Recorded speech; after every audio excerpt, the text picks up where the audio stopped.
अस्सलाम वालेकुम जी सारे दोस्तों का की हाल। उम्मीद करता मैं ठीक होवे। अज चौधरी शहर यार का लंटर पै रहा सी ते आ सारे होंदे दोस्त यार बेली सज्जन सारे इकट्ठे होए ने। असीं इन भी लगदे बुला लिया ना ते ये सारी आवाम जिहड़ी है ना सिर्फ लंटर वेखण वाली है, एक दावड़ा नहीं चाहण वाली।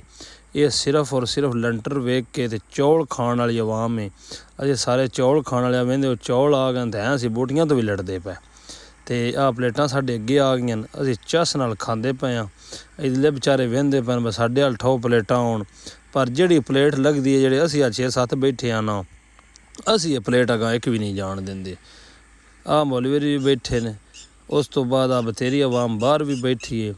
आवाम खाधी जाती है, चावल बथेरे पक्के है, लंटर पै गया ते आवाम खाधी जाती है। फुल्ला साहब बैठे न, आ इधर पा के दित्ती आउंदे न आवाम नूं ते आवाम खाधी होंदी। आदिल साहब ने, आ शहर यार साहब ने, आ काका थल्ले उड़िया खलोता है।